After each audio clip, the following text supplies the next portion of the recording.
Welcome to the panel, Raising Social Awareness and Activating Change Through Theater, part of a series of events in the Gilder Coigney International Theater Award Program, produced by the League of Professional Theater Women.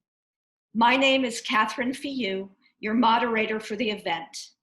I am a playwright who has been writing about human rights for over 25 years. My work has brought me to many countries, including Cambodia, Bosnia, Northern Iraq, Northern Ireland, Guatemala, and Haiti. I am also a librettist, activist, and educator, and a co-founder of Theater Without Borders. This program celebrates the achievements of theater women across the globe and the many ways in which they are using their artistic practice in traditional and innovative forms to motivate public dialogue and stimulate action in the struggle for peace and justice. All 5 panelists are highly established theater artists tackling the social issues of their specific communities and political situations, at times in direct confrontation with their governments. They face not only artistic challenges, but for some, the challenges involve their lives and their livelihood. It's small and it's mean, too small for detection. It's your built-in protection. Adrenaline, kill, it will give you the will. Yes, you better face it, cause you can't displace it. You are P-O-L-E-N-T, cause you're either a victim or on top, like me. Art can go through where other things can't. You can't have barriers because it breaks through your prejudices, breaks through everything that you have as your mask, as I am this, I am that, I am that. No, it breaks through those and it reaches somewhere where other things don't. The 2 Charyas, the traitors, fell into the hands of these people and were stoned to death. What does this society do for me that the fear of losing that will make me forget that I have been raped?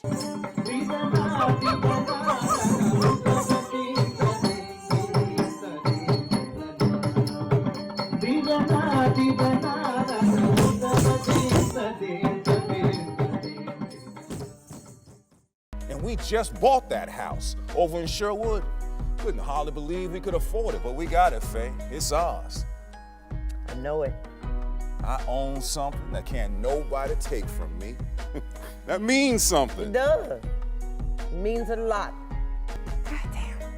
Like, we the city of the people that make cars. And we the city of people that live in their cars. Something didn't go right here. You could tell me that a few people made some bad decisions with their house. You can't tell me that the whole city did that. You just can't tell me that. You can't tell me that about my people. I know them too well. I am still the rep. It is my job to protect these folks. Faye, I'm confiding in you. I'm putting myself on the line for you because I'm on your side now. I need your guidance. Help me figure this out without sounding the alarm. And so to me, it's like our job as artists is to make a space for it and saying that's the stories that we feel like are telling the truth about who we are. Those are the kind of stories we want to see. That's telling the truth about our nation. And it takes us collectively standing up for that.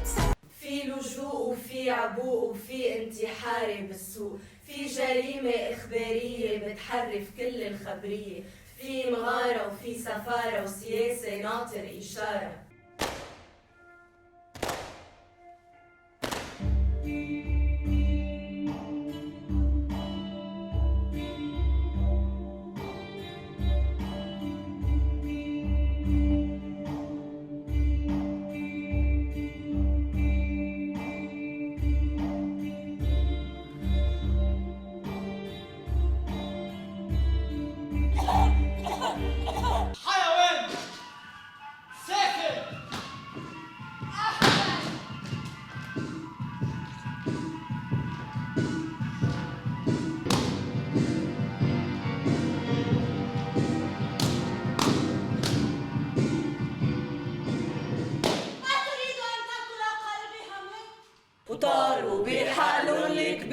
طاروا بحقلن الكبير طاروا بحقلن الكبير ومش محتاجين قضية. I'm an inventor. I love inventing things. I love doing the impossible. I don't take no for an answer. And my philosophy about producing is learn the right way to do things, and then when that doesn't work, do whatever it takes. When I was in Afghanistan, all I wanted to do was come back to America. But then when I got home to America, there was this empty feeling.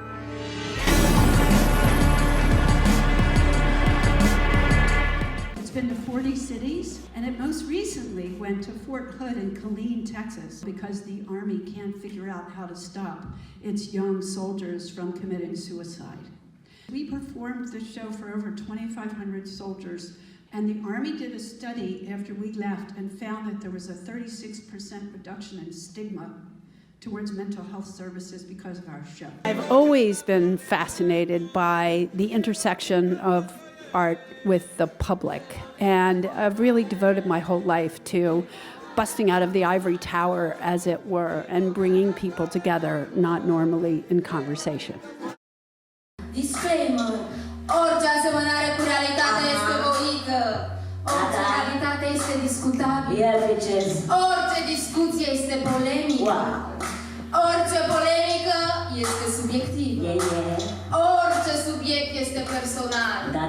Orice corp este personal. Orice corp este o persoană. Ința butenaința, caioga gegiana mența, jamba piresa pago, o Antonescu sole sandoșero, șoșoi jungalo haibango, lero. Apropo, cercetătorii au dovedit că oamenii care experimentează durerea timp îndelungat, așa cum ar fi sclavia sau Holocaustul, o transmit mai departe prin ADN-ul lor.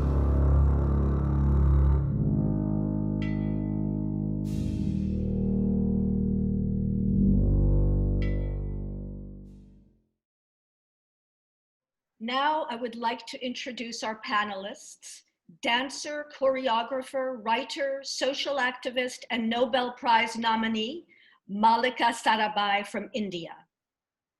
Artistic director, dancer, choreographer, writer, actor, and Gilder Coigney finalist 2014 and 2020, Maya Zbib from Lebanon.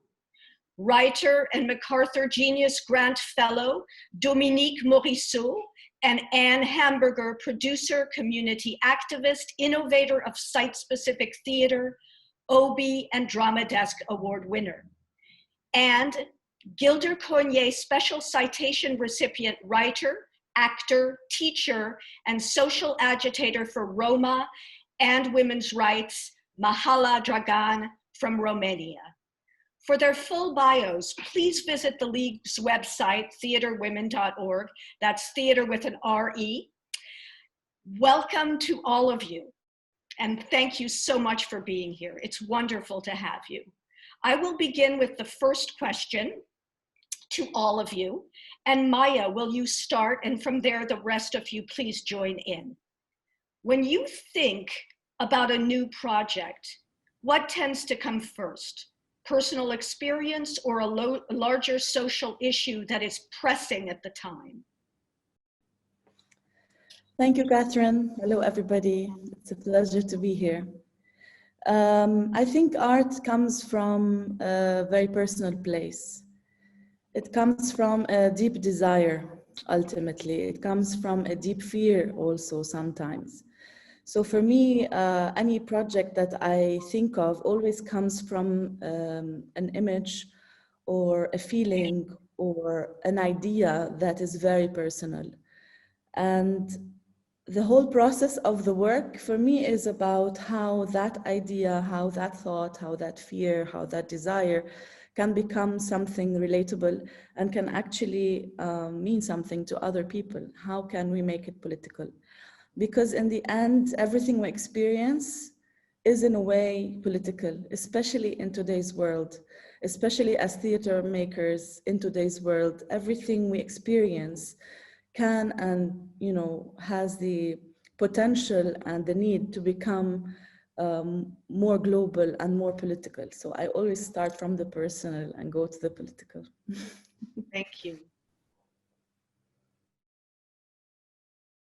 Dominique?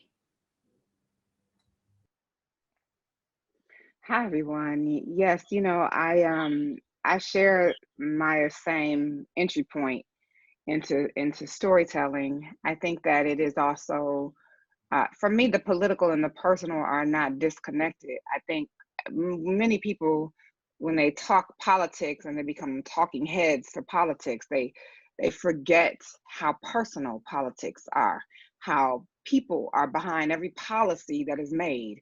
And so for me as an artist, it is my interest and my personal mission to remind us of the human face of politics, of the and not so much and not so directly, you know, maybe a little more subtly for me in my work, which is that you know, we're watching a group of workers, you know, at an auto plant, or we're watching a family of people who are going to be impacted by civic unrest.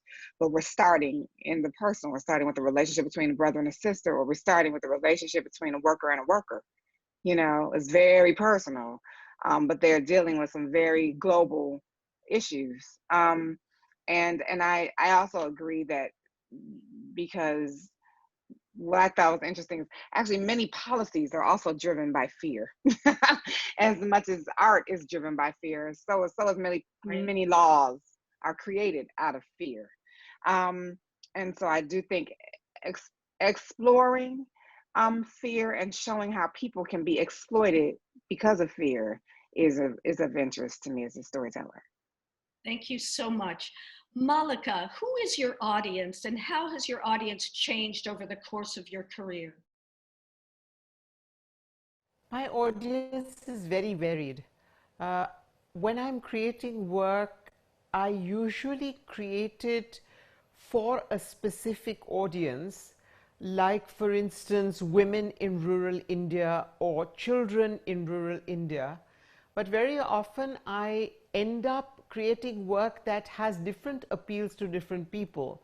So for instance, a piece that I created called Sita's Daughters 30 years ago, and I have performed it over 600 times, became compulsory viewing for judges across India as part of their sensitization, but it was also performed for 8,000 rural cigarette-making women, hugely exploited in this enormous field where I couldn't see the end of the audience, but they could hear me even if they saw me that small.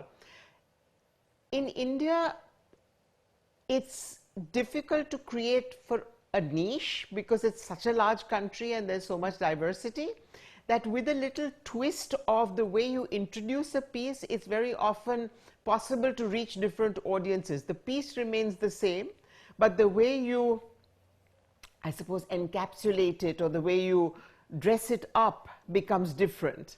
And that makes it accessible to various audiences. Thank you. Anne?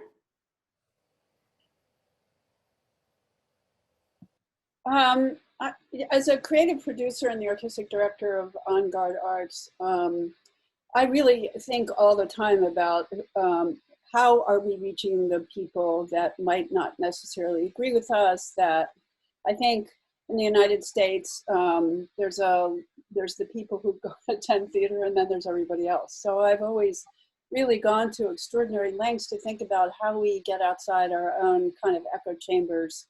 And when we most recently did our piece that was by an all Latinx team, Fandango for Butterflies and Coyotes, we purposely didn't just want to do it in Manhattan. We premiered it at La Mama, and then we wanted to go to all 5 boroughs, which we did.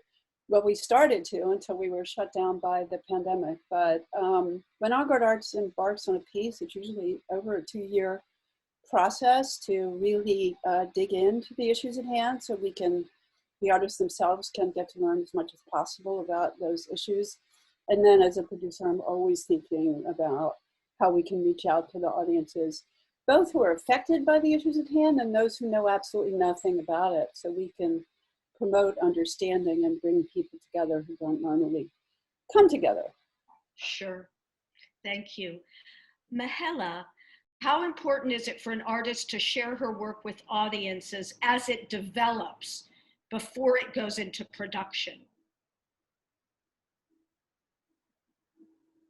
What do you mean before to go into the production, to share with the audience? Like when the work is in progress, or? Yes, so as you're progressing with the work, as you're possibly rehearsing, writing it, rewriting it, reforming it. Yeah, I don't like to actually, I'm very personal with my work, and I don't really like to show it to the audience before. If yeah, actually, yes, before the premiere, maybe I invite some artist friends to give us feedback, and this is very important and appreciated. And yeah, but I'm not really practicing this so much. But it's a different thing when I'm writing, actually. I don't like to be seen as an actress before the premiere, but when I'm writing a theater play, I really love to share what I'm writing with other people and receive feedback.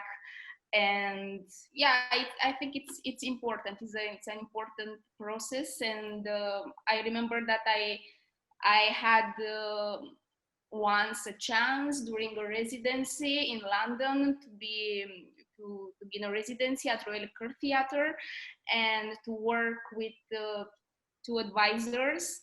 And it was super important to receive this feedback from professional, people. So yeah, depending. If I'm an actress, I don't like to show my work before, but if I'm working on a text and if I'm writing, yes, totally. I like to do this. That's so fascinating that depending on which hat you're wearing, you have a different process. Very interesting. Other people, anybody else want to comment on this? Anne, yeah? I'm generally a very open person with inviting people to readings. And I've actually found that it can backfire because when I always find when you're developing something that's new from scratch, you have these ideas, and then there's always the time when it's muck, and then you have to figure out what it's going to take to have it lift off. And when audiences come into that process before it's ready, they sometimes think that what they're seeing is what it is. Right. And so I actually have, when we do these panels, people always think we don't mess up, so I'm going to say we do. And I think sometimes I've opened up my work prematurely to people, and in an effort to want to share a process. Wonderful. Anybody else on that? Or, yes, Mallika. I have had the luxury of not having to share work in progress with people, but once I think it's ready to be shown, we go to the audience and then quickly come back and redraft if necessary. Right. But it's not when it's still cooking, it's when we think it's mostly cooked. Rather than but we can recook or reheat or put it back into the microwave or add a little chili or whatever. That's a great analogy. Maya, you were going to talk. For me, it depends on the project, and because also I work in a collective, we devise collectively. Sometimes we feel like Anne was saying that when we open up too prematurely, something really gets destroyed. But a lot of times we are in need to open up to understand what we're doing, so that to know if what we're doing makes sense in a way, and then the play becomes completely different afterwards. And sometimes when there is an interactive element, and the recent play I directed, we really needed that element to test with the audience. I mean, now after COVID, it's gonna be much harder to interact physically with the audience, but that element is really essential. You cannot make an interactive play in a bubble, I guess. Absolutely. So this question is for all of you. In which way does the country in which you work support or detract from your work? Anybody, I know you're from all different countries, so it'll be wonderful to hear. Mallika, yes. India has become consistently more closed and fascist-like in the last 6 years. When I was talking about this piece, Sita's Daughters, when I first created it, it questions some of the most iconic mythological women who are held up to every Indian girl as the epitome of dutiful womanhood. So when I first started performing it in 1990, I had a fringe that would come and try and burn down the theatre. Today, I would have 1 million people calling me cunt, asking me to be raped and beheaded if I did the same piece, because there is an entire army of social media bots who are doing nothing but terrorizing people and throwing them into jail and putting them. I have at least a dozen friends who are writers, activists, who are in jail for 2 years, who have not had a single hearing because of some speech they gave or because of a book that was found in their bookcase.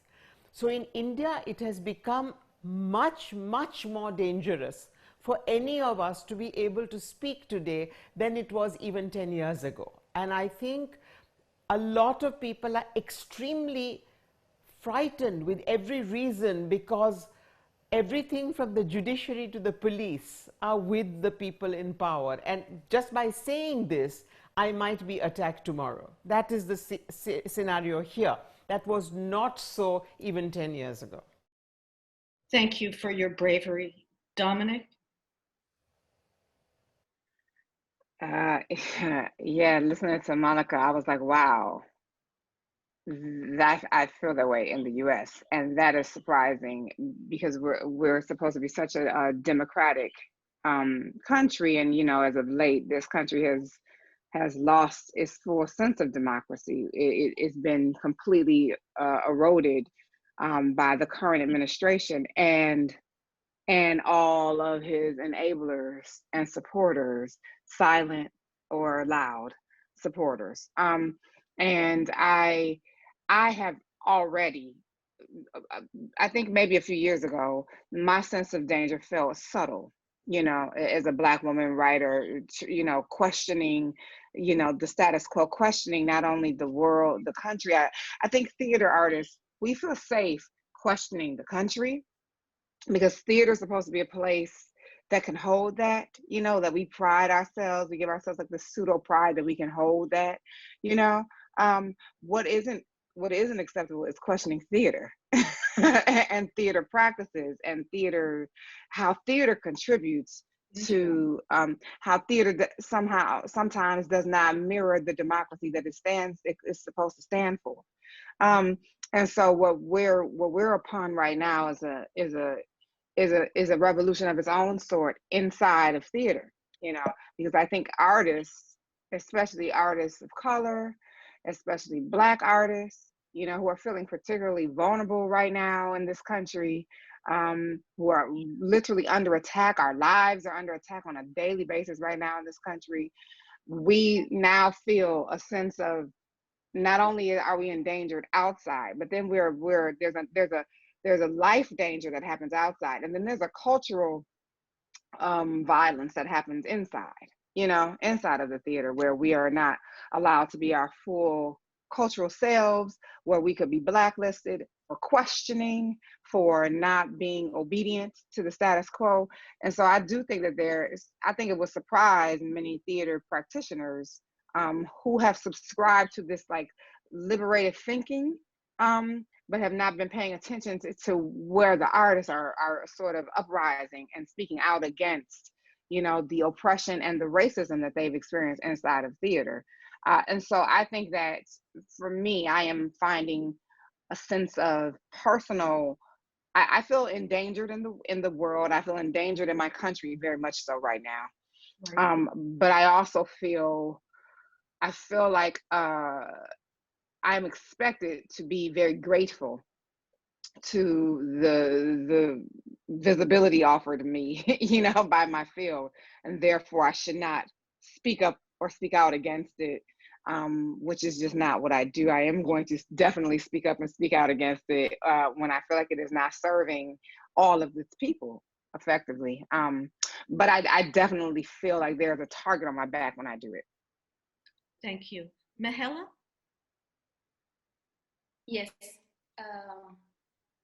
Yeah, I think I should bring a little bit of context regarding my identity in Romania, because I know that in US not so many people have awareness about Roma people. So I'm part of a minority that was oppressed for centuries in European countries. In Romania, we had slavery for 5 centuries. And Roma people are still stigmatized in Romania. So, of course, we are like my theater company. We are the first Roma theater company from country. We founded the group 5 years ago. And we founded the group because we couldn't find support in state theaters. And we have created our group in an independent way. Is a Roma feminist theater group. We called ourselves feminist from the beginning, and we are doing theater about queerness, LGBT rights, women, and so on. So even this put us more in a marginalized position. So yes, even in Romania, we have a very developed network of minority theaters. We are the only minority in Romania that which doesn't receive support, like financial support, and we don't have a building, a space that we can call theater, you know. So we have to struggle a lot in this independent regime, but I'm very grateful because like in the last years we have received a lot of support, and mostly from abroad. And you know, this need of self-colonization of the Eastern European countries, you know, when someone show respect to an artist abroad, then they will do the same. So yes, like our theater Zbib is not supported by theater. We have constantly to struggle for our funds, to apply to different grants. But you know, we do what we like to do. We are happy with what we do. We really enjoy, and we think that is a mission. Everything that we do in our theater is a sacred space for us. We feel really like priestess in our theater. So yeah, we even if we don't have support, state support, we continue to do this. And I think we have been creating a kind of movement in Romania with the issues that we debate in our theater group. Thank you so much. Did anybody else want to respond to that question? Anne, yes? I mean, you know, I am fortunate in that I never felt my life was in danger, unlike many other people on this panel, and I think that's a very important distinction. And yet, I think what COVID and especially the Black Lives Matter movement has afforded us, as I'm an older white woman and a founder, and while On-Guard Arts' work has always been about lifting up underrepresented voices, I've come to understand that's not enough, and that what we really need to look at is not only the content of the work we do, but I think in many ways, the idea of one artistic vision leading an organization may be an antiquated structure. And I know that On-Guard Arts is embarking on a process of looking at a collective of creative voices that look like the world, so that I can pass on the torch and be a mentor and have a broadened and new aesthetic with ideas that I wouldn't have thought of. And so that what Dominique is talking about really needs to permeate every facet of our organizations. It's not just about content. It's certainly not about giving lip service. It's like, how do you sit back and question all of the structures and processes that have enabled the dysfunction in the theater in the United States, and really do a kind of wholehearted search into the form, the content, the processes and structures of support to make it more diverse and equitable. Thank you so much. Maya, did you want to speak at all? Yes, of course.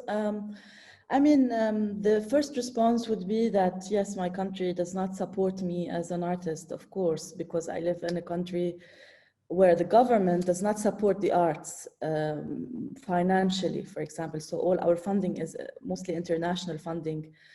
But I think the being in Lebanon supports me doing the work I do because it gives meaning to it. And after everything that we've been through, especially the explosion recently, there is somehow even more meaning for this work to be done here. We a lot of times as a theater collective, we take the role of the institution sometimes. Of the official theater institution. So for example, you don't have a national theater to fight with.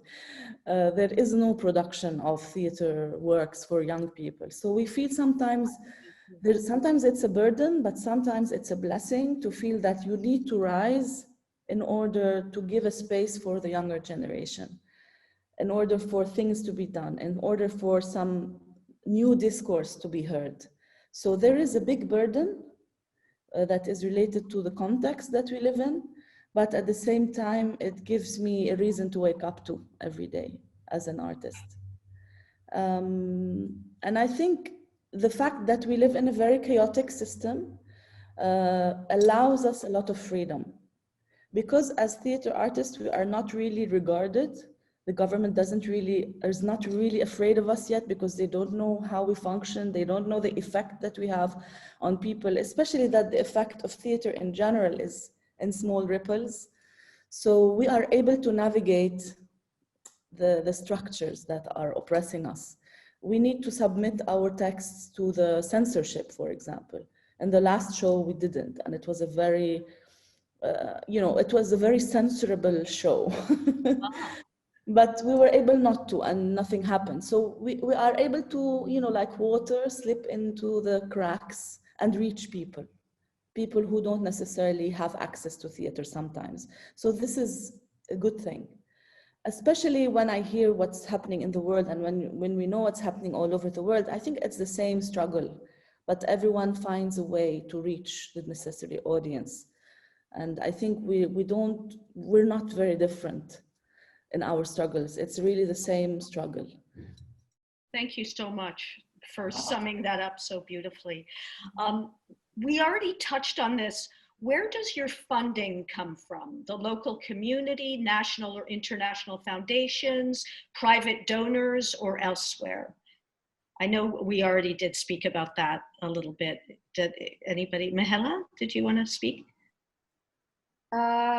Yeah, as I said before, we have constantly to apply to different grants. Right. So one of our first supporters were Frida, that is a young feminist organization that they give support for young women all over the world. And we were very grateful that we are still working with them now, and we have received a lot of support from them. And not only financial support, but like someone that believes in you and wants to see you creating something. It was so important for us. I remember like when we founded the group years ago. And who else? Like Open Society Foundation. Now I am telling you like all of our funds if you want to contact them too. Yeah, so we also received support from Open Society Foundation that in the last years they put a lot of effort in supporting Roma communities all over Europe.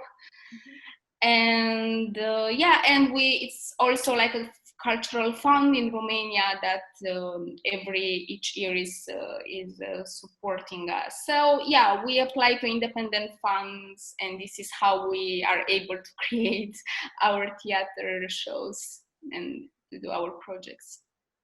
Thank you. Did anybody else want to comment on that question? Yes, Mallika. For many years, we were fortunate enough that I, as a dancer, was enough in demand that my fees kept the institution and all its tributaries alive. I see. Since this government has come into power 6 years ago, nobody dares to invite me. We have never had any financial support. We have never had somebody come and say, we believe in your work and therefore we are giving you this. I spend 80% of my time trying to beg, borrow, and raise funds. And a few years ago, the government came in with a new law saying that 2% of the profit of any big corporation needed to go into philanthropy. And there was a lot of excitement saying some of this money would come into the arts. But 0.01% has come into the arts. And when I say arts, it is those that toe the line. Mm-hmm. We find sometimes people, an individual usually, who will believe in what we are doing, but otherwise it's spending all my time on trying to see how I can keep a staff paid, how I can keep a theatre going.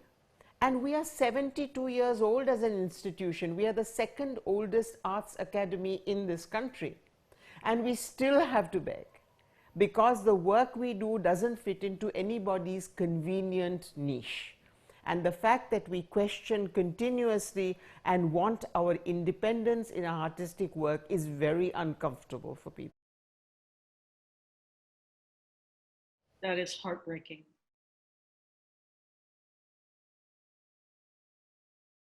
Dominique?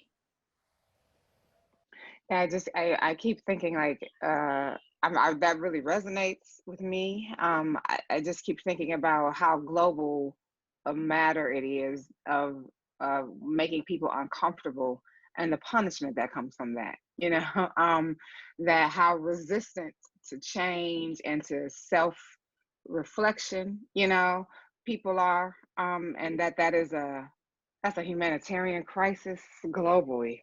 That's not, you know, that's not nationalism, you know, and I think that there's something. It is also, it defies era, it defies region, it just defies everything, you know. What power looks like in every country on every land, and the questioning of power and the questioning of how power is impacting the people is always going to make people uncomfortable, and what costs discomfort comes with, you know. And we as artists are often more than not in the business of not selling comfort. we sell discomfort more than we sell comfort. I actually do think that in some ways, work that does promote comfort is in the US. I think that work that promotes comfort is also the more rewarded work. It is the more celebrated, heralded work. It is the work that gets funded. It is the work that get you know, that has a higher price tag attached to it. You know, those who do not disrupt or make people, you know, think too critically or feel uncomfortable with their own privilege, therefore can sort of ride the middle and ride the tide. Ironically, I was watching in my late nights of, you know, burping and feeding my newborn son. I was watching Michael Jordan's documentary that I never got to see, the Netflix series Save the Last Dance, I think, and I literally was watching the section in which Michael Jordan, one of the biggest global basketball heroes ever, right, who would not speak up in the name of certain politics, you know. He rode the middle, and riding that middle line afforded him the world. It was his oyster in some ways, but how many people felt left in the dust by that, or felt like where there was advocacy that his influence and power could have shifted the paradigm, that did not happen. And how much those of us coming up in the wake now, and how athletes now and basketball players, speaking of the Black Lives Matter movement that Anne invoked, that athletes now versus athletes a few years ago in this country, something happened over this freedom summer of 2020 that got athletes, they had enough of riding the middle. And athletes started speaking up. Athletes started wearing jerseys that were political statements, which athletes were always told never, never, never do. And so I think that you would see that, you're going to see that in every industry. Theater is speaking up, and journalists are speaking up, and the workers, factory workers are speaking up, like in every industry, nationally, and I think also globally, there's a discomfort. COVID has just increased our sense of discomfort, and it's increased the line between the have and the have-not. And so when that happens, the lack of complacency starts to boil over. And I think the artists are the ones that catch it and turn it into something. I totally agree. Maya, do you share your skills and experiences with upcoming artists? Do you consider yourself a mentor?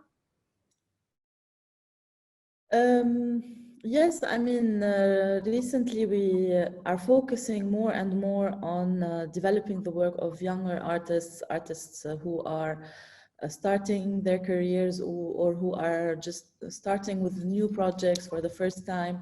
So it doesn't have to be necessarily younger, but artists who have less experience sometimes, but also younger artists. And there is a need for that here a lot in Lebanon.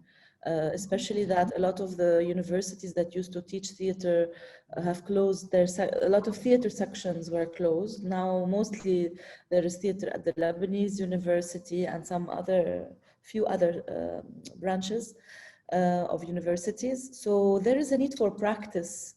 And we have a program recently that is focused on mentoring artists, that each one of the theater company members mentors an artist for over a few months. We follow up on the creation process of their work, and we help them also technically, also in terms of budgeting, applying for funding, all of that, up until showing an open studio presentation, and then also sending it to international producers and the local producers as well. So it's a whole follow-up over the course of 4 to 6 months.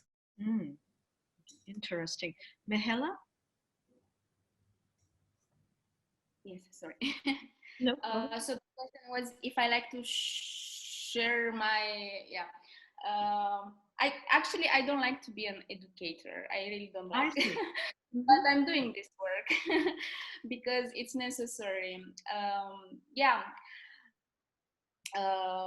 I don't like to be this kind of person, the teacher, the educator who has power and so on. I don't like, I really don't feel comfortable in this position, but yes, I'm doing this because I need to form new voices in our theater company, and I'm a professional actress because I had access to education, but there are many young Roma talented people who don't have access to education to go, to the theater university and get a diploma.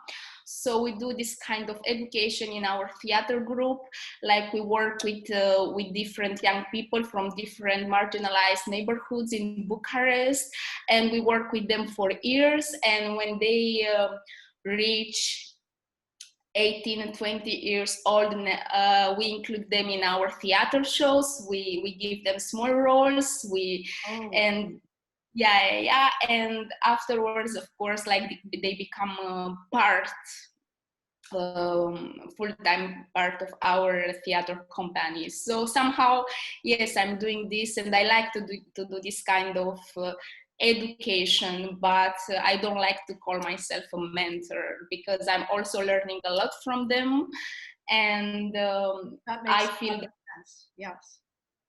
Yeah, so I prefer to think that is an exchange between us, even if I'm, I don't know, 10 years older than them. So yeah.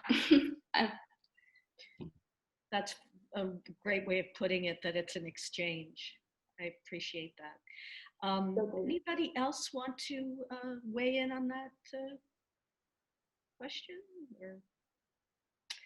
So the particular way that you work requires steadfast dedication in the face of adversity. Samuel Beckett says, "I can't go on, I'll go on. What makes you go on?" Mallika? I saw you smiling, so.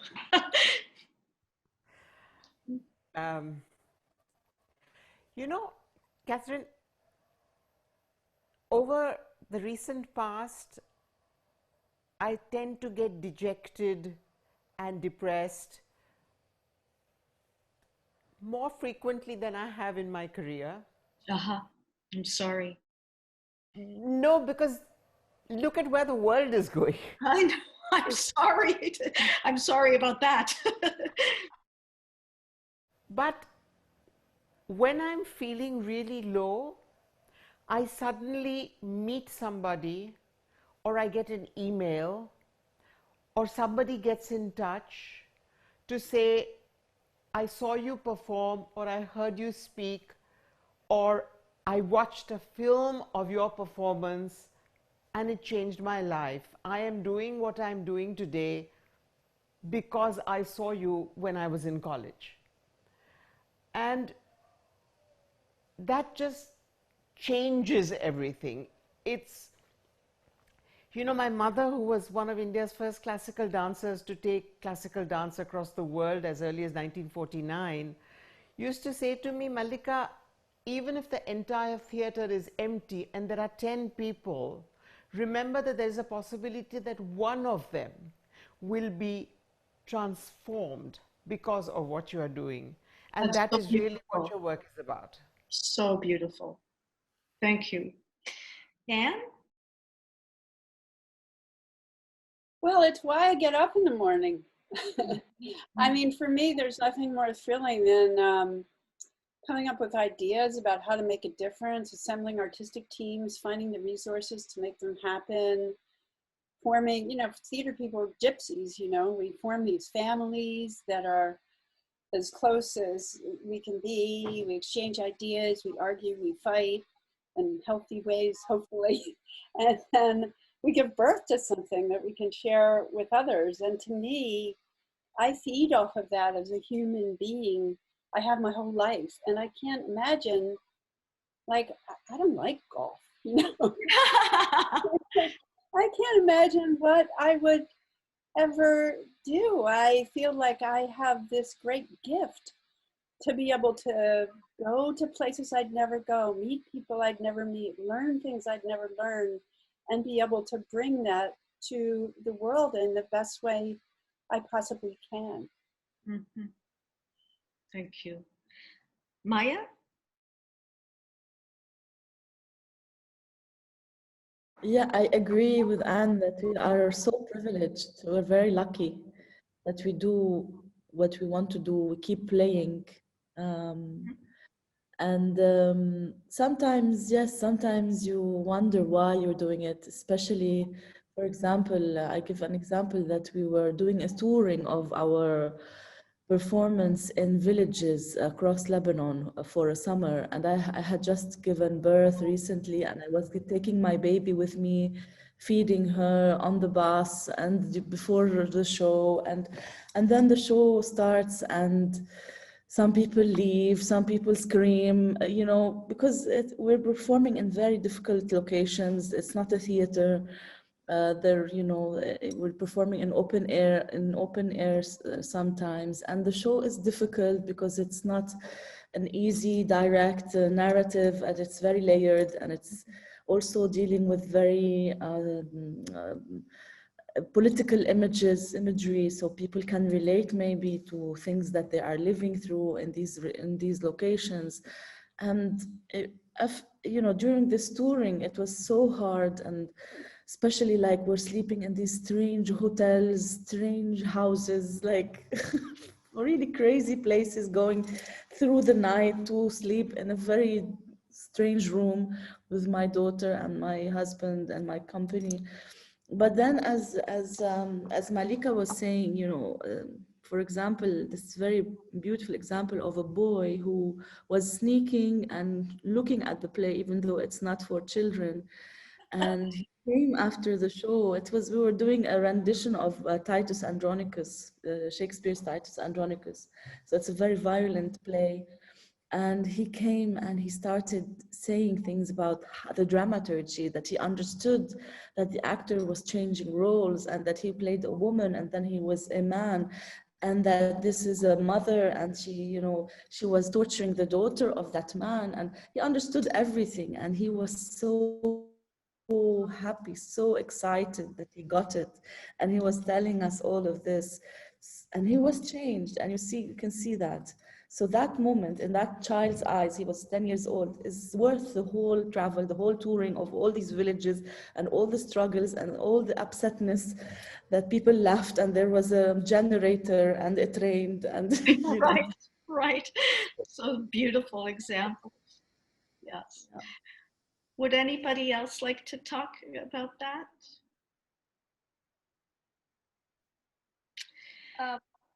Maybe just few words, because like I really find that I have similar experiences with Maya and Mallika, and yeah, I think many times for us, for women of color, it's very difficult to find our place, you know, in a theater environment that is dominated by patriarchy and white men and so on.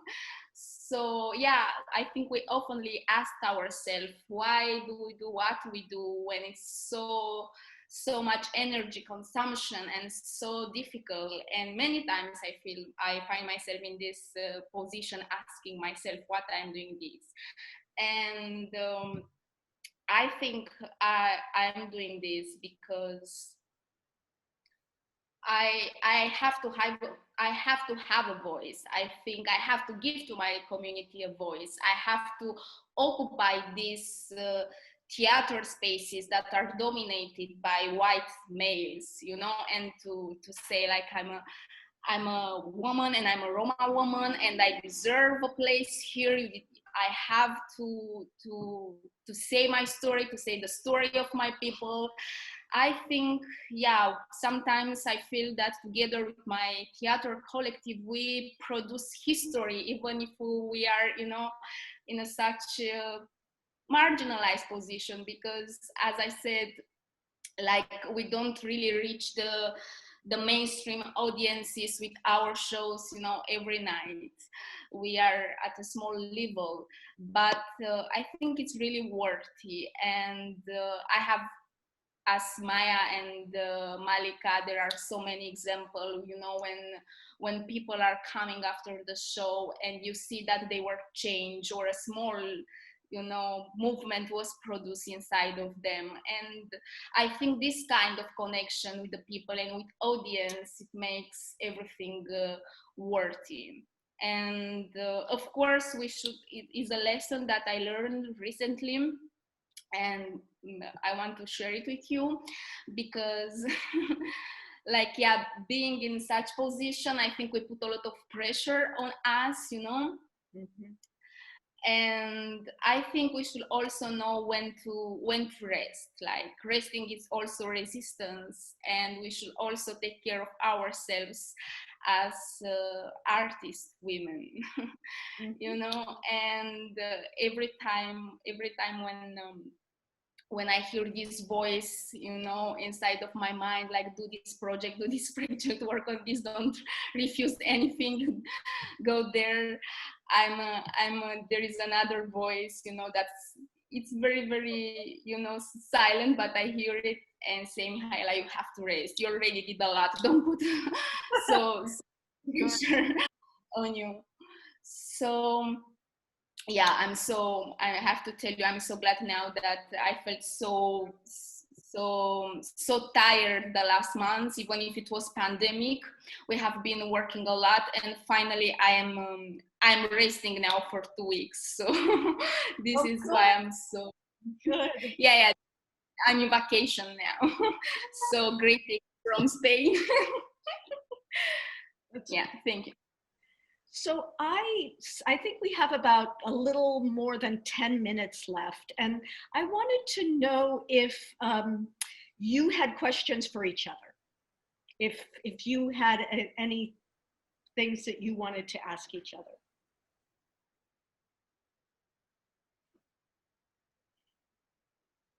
Or comments to make to each other.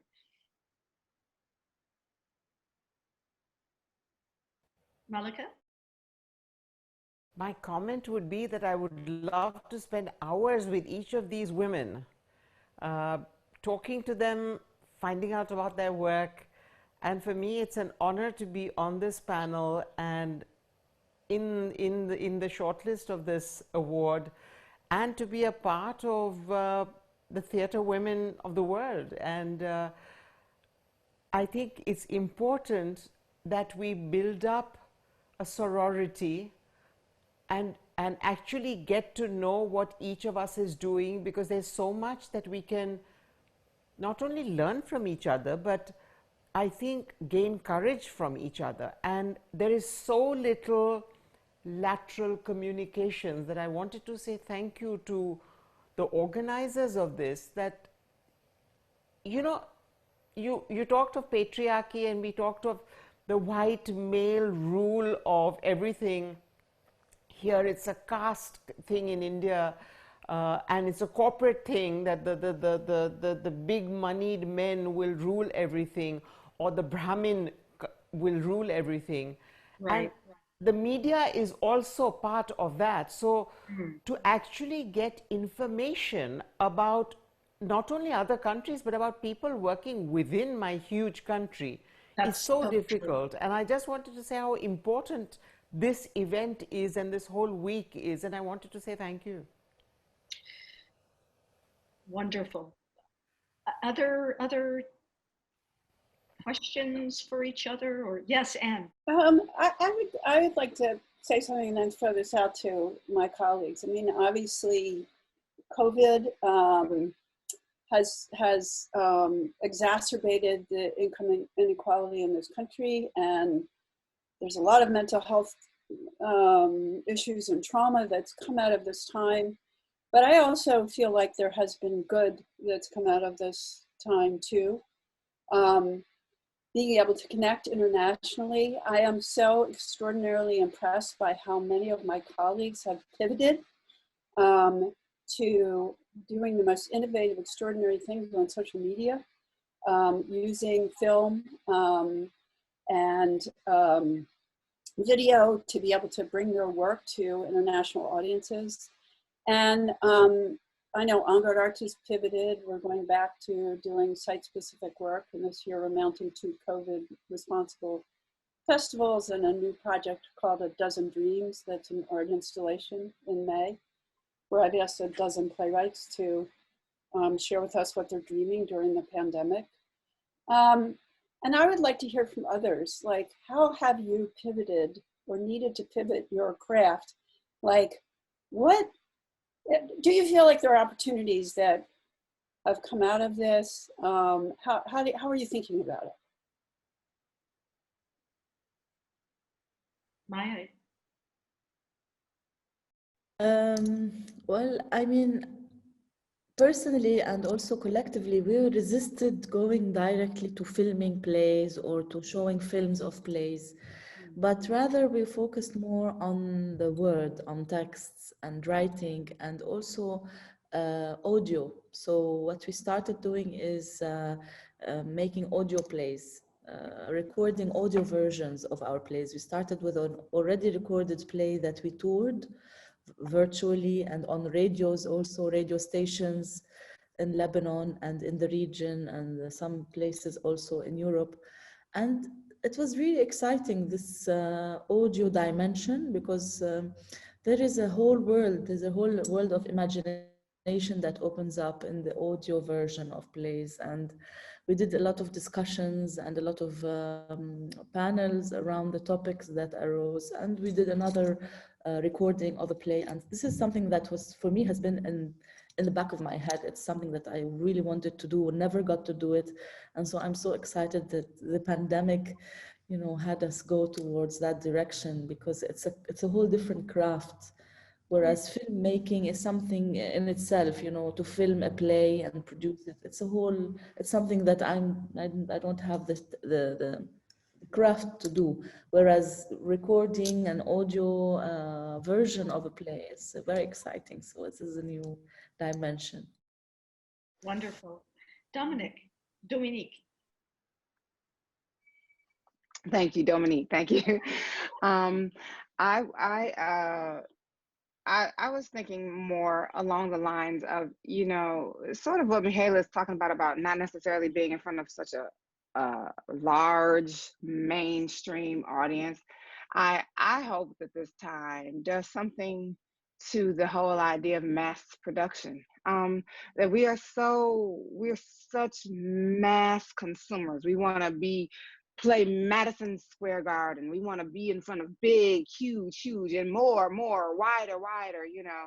And it is doing something to damn the intimacy of what theater is, you know. And so I actually think, and have seen it, not just in the audio, like I have also done audio recordings of my work. That's been exciting for that realm, but the connecting realm that live theater is, and I know none of us wants to replace it. So many of us want to get through the healing that will bring us back together, that I think theater will be a major part of that healing process for us as a nation and as a world. But I also do think that there's something about returning back to the intimacy of communities, you know, that maybe we don't have to be so, you know, one size fits all. Programmed here means being programmed everywhere. Like, you know, it's like we're recycling, you know, artists and trying to mass produce artists and put us on, you know, the conveyor belt and, you know, put an Amazon stamp on us. You know, it's like, wait a minute. There's also something to be said about the personal. I have been focusing on my hometown that was ravaged, in my hometown of Detroit, Michigan, which was ravaged by COVID. My entire family had COVID. I lost people I know that are dear to me, including my grandmother, you know, from this virus. And Detroit is full of frontline working people. It's a working class city, you know, and it has made me think of how much I can do on the ground in my city. And so I think that there is something else good that can come out of this, which is, you know, go from really, really big to maybe really, really small again. And that doesn't make us fearful if we're not maybe focusing so much on capitalism and art and making them a partnership that they don't need to be, you know, but maybe not letting capitalism drive art, which it does in the US too much. So, you know, but letting art drive community, you know, and art creates commerce. It always has, everywhere, all over the world. It always has created commerce. So we don't have to worry about that. But not letting it be driven by that mission, I think could really help shift something. And I think we're getting into that right now, in this moving toward a hopefully post-COVID, you know, globe, that there's something about the intimacy of theater that we can get back to, the personalizing of theater that we can get back to, and also the reimagining of theater in different ways. I've been spending a lot of time learning about, just like learning about you women here on this stage. I listen to storytelling podcasts. You know, I love the Moth podcast just for that reason. I feel like it connects me to storytelling around the globe.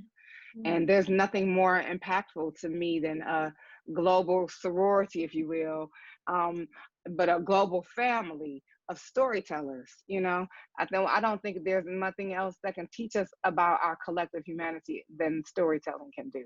So I'm excited about what this moment will birth, because it's inevitable that things will topple and new things will get built in this place.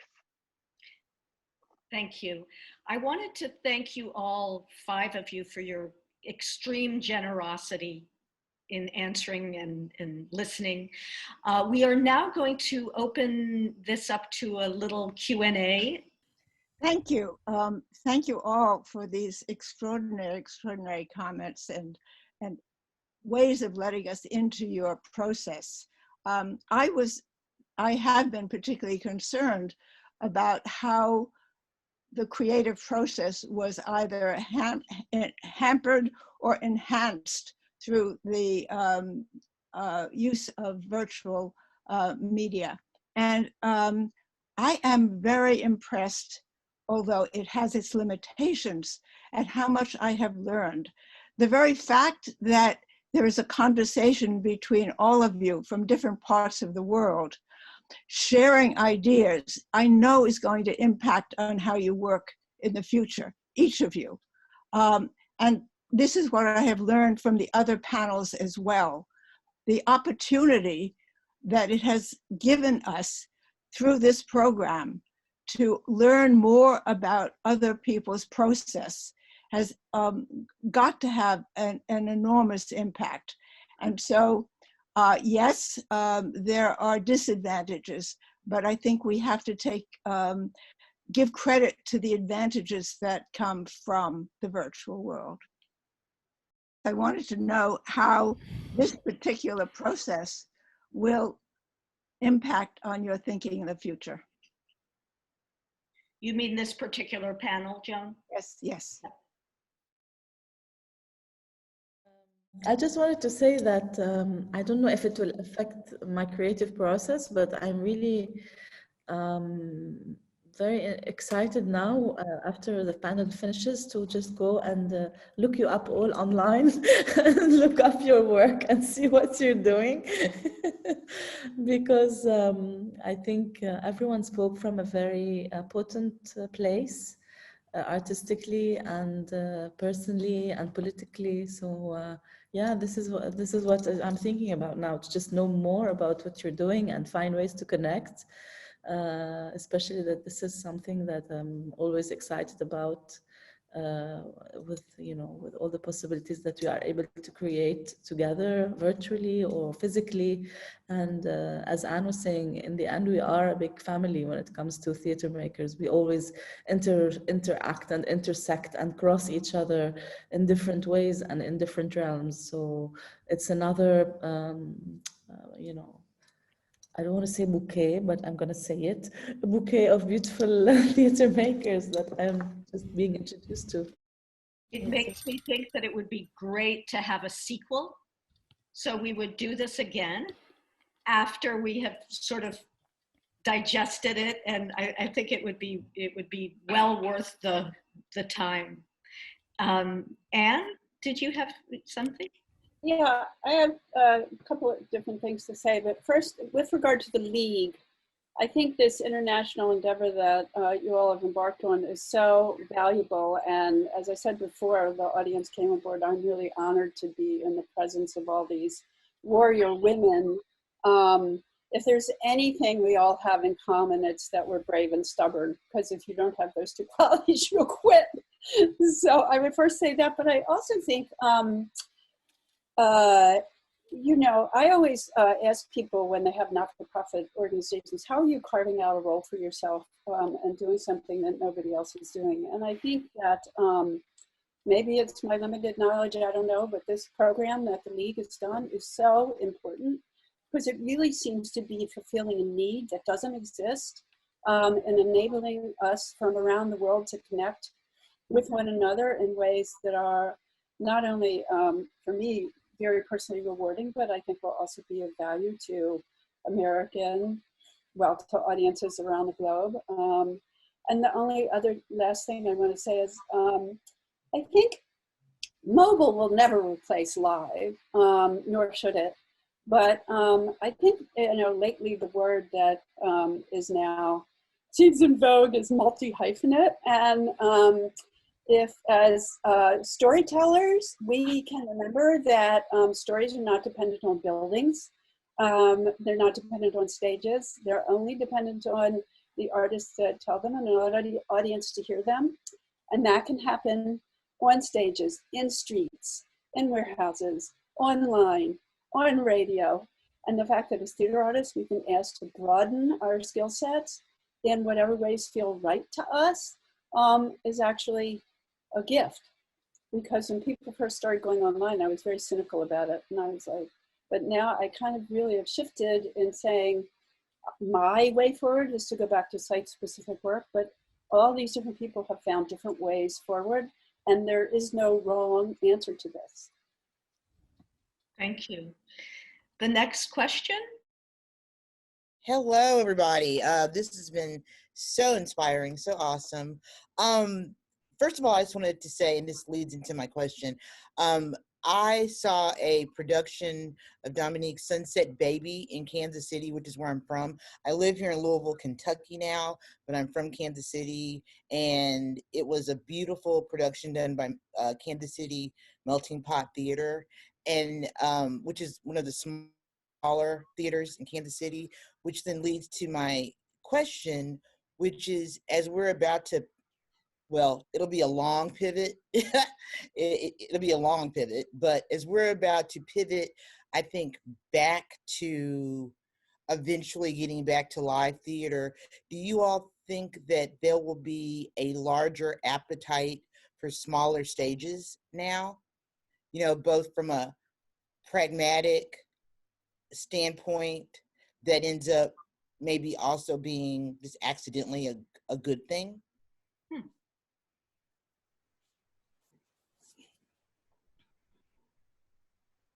I think, I mean, I hope so. I think so, and I hope so.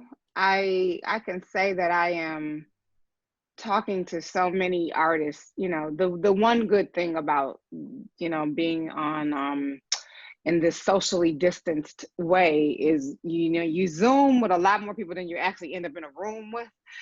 Right, So you're having, you know, I'm having more conversations in a year than I normally would, you know, like a sort of in-person conversations. And I mean, we're all in different countries right now. We're like, yeah, you know, I don't know what time it is in everybody else's part of the world. It is to me, it is perpetually 3 in the morning, because that is what time my child woke up screaming, and that's why I'm stuck there.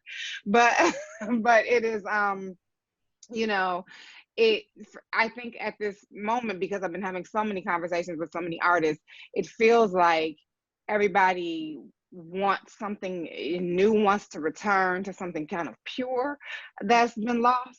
And that purity to me is again in the personal, and the finding ways to emerge, theaters to emerge in every community. And I'll just say this part, for no other reason, because we have gone through this year. I called this the year of the 2020, this past year, the year of plague and insurrection. And some of those have been positive insurrections, and then lately there's been some very non-positive insurrections, right?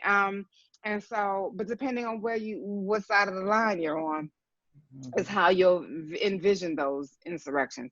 But I think that out of movements, out of social movements, out of the civil rights movement, out of every movement has come the emergence of cross industry, of change, and of rebuilding new kinds of institutions. So after the civil rights movement, you saw Chicano theaters emerge, you saw Black theaters, multiple Black theaters emerge, you know, in New York and across the country. You know, you saw Native American theaters become created. And so I think that we have now lived in our nation through the second civil rights movement. We're still in it, actually. That's how much we've been reversed. But in this second civil rights movement, same thing. Again, through the fire come the phoenix, you know, you know, and so we're gonna see all of these phoenix rising in every community, in every cities, and people rebuilding and getting back to the brass tacks and the grassroots of what their art means, because we need healing. We know that. We know we need healing. and we're trying to find our way back to each other. So I think the same thing will happen again. You're going to start seeing not only us reinvest in the theaters that already exist, the local theaters that already exist, but I think you're going to start seeing the emergence of new ones. Because we're hungry for it and we need the connection, and it's almost like we need to learn to walk again, you know, like we need to learn to walk in anti-racism and systemic equality and equity. So we gotta learn to walk again. Thank you. Wonderful. Thank you so much. Yes, thank you for this really very inspiring conversation, and thank you so much. I had a question for all of you. Do you think that theater making during these times of emergencies, and I'm not only talking about the pandemic, but everything that we are witnessing right now, is essential? And if it's essential for you, why is that? And if it's not, what is essential for you today as theater practitioners? Great question. Thank you. Anne? I think that our storytellers are the great articulators of our time, and this moment, I think if we didn't think theater was essential, I'll speak for the group, we wouldn't be doing it because it's too hard. But this moment in time will be studied for centuries, for generations. It is, as you know, has not happened except for in 1918 in this century, and has profound repercussions at every level of our society. And I think in addition to COVID, I think also I'm seeing personally that I think there is a kind of crumbling of a kind of male-dominant white supremacy power structure. I hope I'm not being optimistic, but it does seem like it's happening, because at the same time the Capitol was being invaded. We had a preacher and a Jewish man being elected to the United States Senate in Georgia. Was an amazing, wonderful thing for the first time in many decades.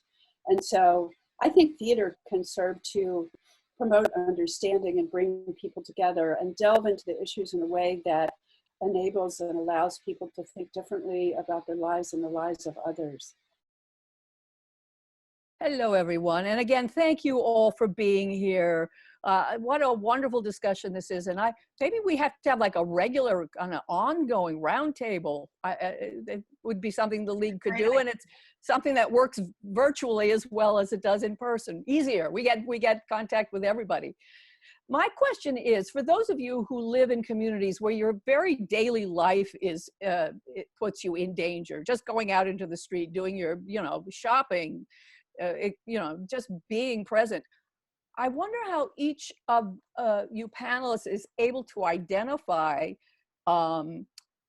communicate with, and invite into your spaces your audiences. I think it's going to be a challenge for all of us as we try to open up our performing arts spaces to more diverse artists. We're going to want to do that for our audiences as well. And a theater doesn't exist without an audience. So just wondering how you're navigating. Even a small space needs to have an audience. So I'm really curious about how people are doing this. And again, what I'm hearing, it's not necessarily a commercial model that we're talking about. We're talking about almost like community organizing. So at any rate, just something that keeps going around and around my head as we are re-entering, as Dominique says, as we're re-entering and we're trying to make better what we've been doing. It seems to me we have to have a more integrated, for the artists need to be integrated into our communities in a more real and nourishing way. So.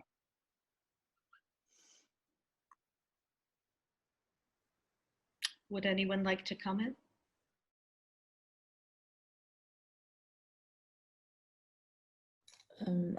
Yes.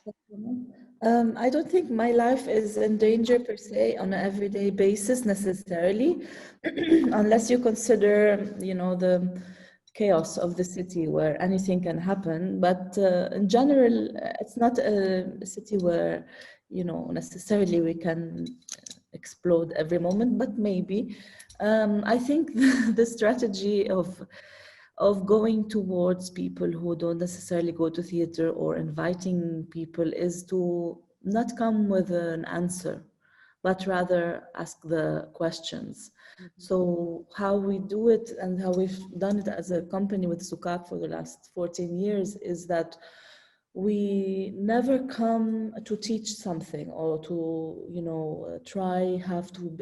have big titles, have big aims, like, for example, understanding, mutual understanding, or peace building, or etc. All these titles that become like NGO missions. It's rather going to a place and opening up a conversation.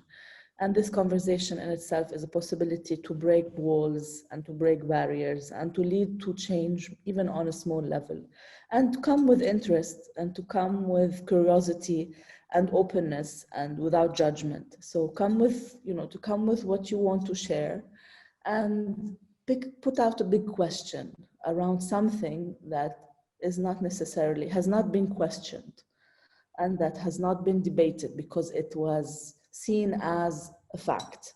So this is the way to invite people in, I think, especially today. And especially at a moment now when everybody is afraid of the other because of this pandemic. So there is only a need to create a space. My mentor and friend, Peter Sellers, talks a lot about shared space, creating a shared space. I think this is the most important thing to do today, is to how to make a space that is shared with everybody equally. And more than ever, we need to do this. Dominique?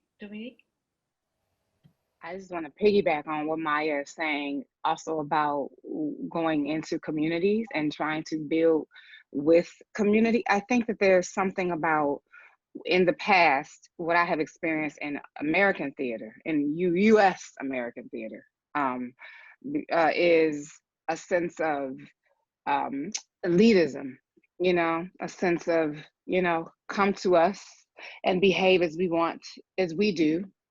And you should be so privileged to come see work in our spaces.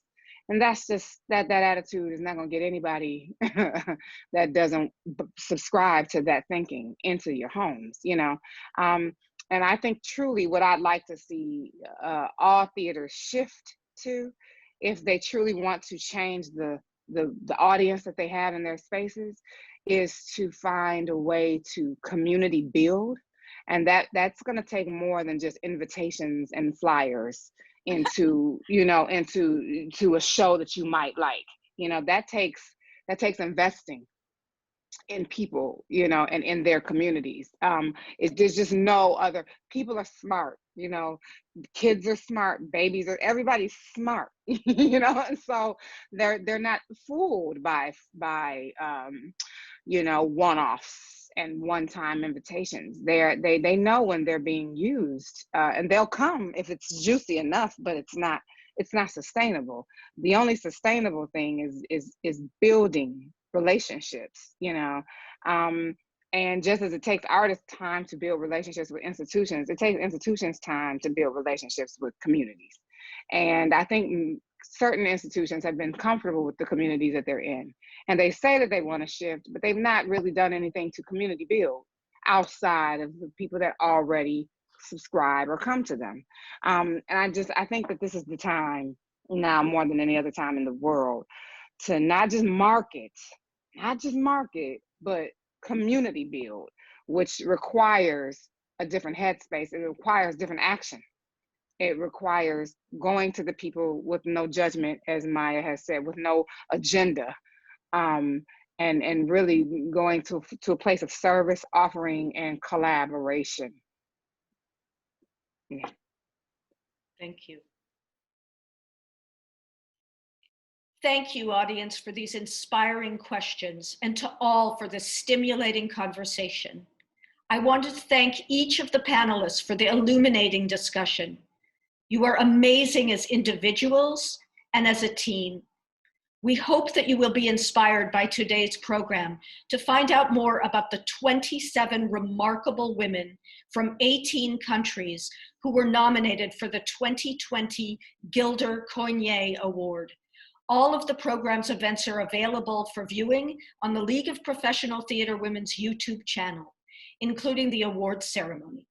You can also visit the League of Professional Theatre Women's website for more information. The links are included in the closing credits. Thank you so much, and enjoy the rest of your day or evening, depending on where you are.